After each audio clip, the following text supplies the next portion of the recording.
Hello student, आज हम exercise 2.2 का क्वेश्चन नंबर 4 को डिस्कस करेंगे। जिस क्वेश्चन में आपको गिवन है कि आपको कुछ क्वेश्चन गिवन है, आपको उसकी जो है जीरोस बतानी है, यानी कि पॉलिनोमियल आपको गिवन है, उसकी आपको जीरोस फाइंड आउट करनी है।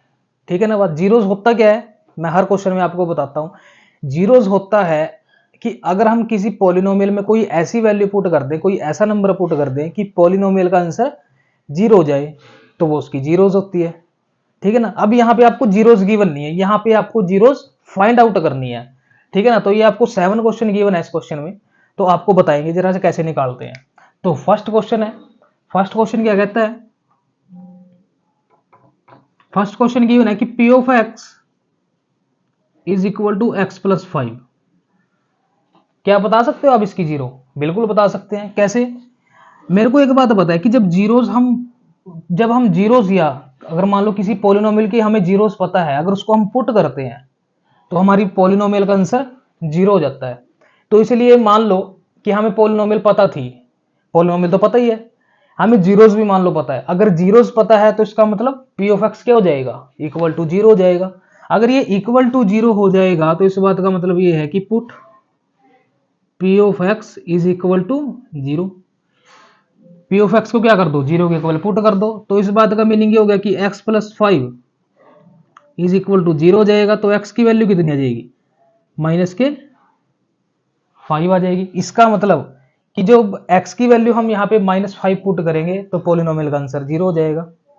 तो इसका मतलब ये क्या है, एक जीरोस है। किसकी? इस पॉलिनोमियल की। ठीक है ना। सेकंड की बात करते हैं।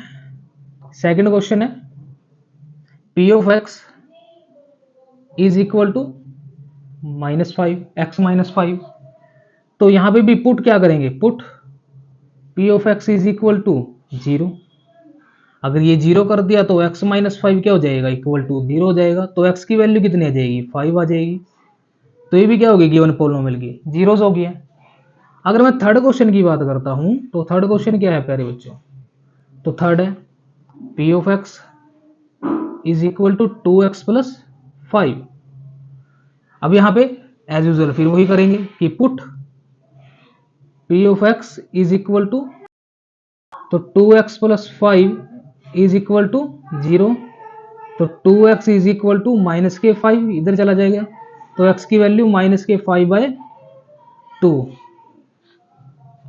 ठीक है ना बात। तो ये क्वेश्चन है। अगर मैं क्वेश्चन नंबर 4 की बात करता हूं, क्वेश्चन नंबर 4 देखना जरा। P of X is equal to 3x minus में 2। तो put P of X is equal to zero. तो 3x माइनस में 2 is equal to zero. 3x is equal to 2 हो जाएगा। x की वैल्यू कितनी हो जाएगी, 2/3 हो जाएगी। ये हो जाएगा। अब क्वेश्चन नंबर 5 है। क्वेश्चन नंबर 5 क्या कहता है, P of X is equal to 3x। तो पुट करते हैं P of X is equal to zero. तो 3x इज इक्वल टू क्या हो जाएगा, जीरो। ये x क्या हो जाएगा, फिर जीरो हो जाएगा, क्योंकि जीरो ये मल्टीपल में नीचे जाएगा तो डिवाइड में आ जाएगा। तो जीरो अपॉन समथिंग क्या होता है, जीरो।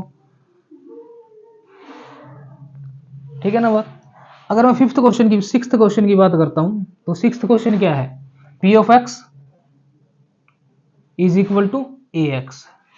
ठीक है ना। पुट करते हैं और उसने कंडीशन दी है कि ए नॉट इक्वल टू जीरो, यानी कि ये ए जो है वो कांस्टेंट है। अगर ए कांस्टेंट है, जैसे यहां पे 3 था, ऐसे यहां पे ए भी कांस्टेंट है, या कह सकते हो एक्स का कोएफिशिएंट है। ठीक है ना बात।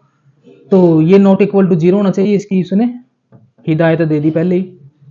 तो ठीक है, पुट करते हैं P of X is equal to zero, A X is equal to zero हो जाएगा। तो x की वैल्यू जीरो हो जाएगी, क्योंकि ये भी जीरो अपॉन ए बन जाएगा। तो जीरो अपॉन ए क्या होता है, या जीरो अपॉन समथिंग क्या होता है, जीरो। तो ये इसकी जीरोस हो जाएगी, है ना। अगर आप आंसर निकाल रहे हो उसकी वैल्यू पुट करके देखना दोबारा से, क्या सच में ही जो है हमने ठीक क्वेश्चन किया है। ठीक क्वेश्चन का कैसे पता लगेगा, जैसे ही ये वैल्यू आप इसमें पुट करोगे तो आंसर जीरो हो जाएगा। ठीक है ना बात। तो उससे पता लग जाएगा क्वेश्चन। ठीक है। 7वां क्वेश्चन क्या है, ये ट्रिक है कि आपने क्वेश्चन सही किया या नहीं किया। ये ट्रिक है आपके लिए, ठीक है ना, कि आपको पता लग जाता है कि आपने जो पेपर में क्वेश्चन किया है क्या वो सही किया या गलत किया, ठीक है ना। 7वां क्वेश्चन है, लास्ट क्वेश्चन है, P of X is equal to C X plus में डी। यहां पे भी उसने क्या कर दिया, सी की value not equal to zero दी है पहले ही, कि बताया कि सी आपको जीरो नहीं लेना है, यानी कि सी भी यहाँ पे क्या कांस्टेंट और डी भी कांस्टेंट। अगर यहाँ पे सी जीरो हो जाता तो ये पूरी टर्म क्या हो जाती, जीरो। तो रहता क्या आपके पास, डी, डी भी एक कांस्टेंट है। अब डी की कोई भी वैल्यू रखो तो वो जीरो तो नहीं होगी, क्योंकि हमें तो जीरो फाइंड आउट करना है, ठीक है ना। तो उसने कंडीशन दिया है कि C not equal to zero, लेकिन उसने कहा है कि C and D are real numbers. अगर ये रियल नंबर्स हैं तो इस बात का मीनिंग है कि यहाँ पे कोई ना कोई नंबर रहा होगा। तो पुट करते हैं P of X is equal to zero, तो सी एक्स प्लस डी क्या हो जाएगा, जीरो। तो C X is equal to minus D, तो एक्स की value minus D upon C, ये क्वेश्चन का आंसर हो जाएगा, ठीक है। ये आपके जीरोस होगी, ठीक है। ये आपका 4th क्वेश्चन जो है वो कंप्लीट होता है यहाँ पे, और साथ में आपकी 2.2 एक्सरसाइज भी खत्म होती है। तो नेक्स्ट एक्सरसाइज में मिलते हैं आपको एक्सरसाइज 2.3 में।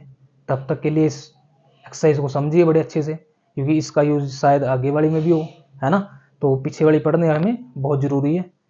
तो मिलते हैं फिर नेक्स्ट वीडियो में, तब तक के लिए इस वीडियो को लाइक करिए, चैनल को सब्सक्राइब करिए।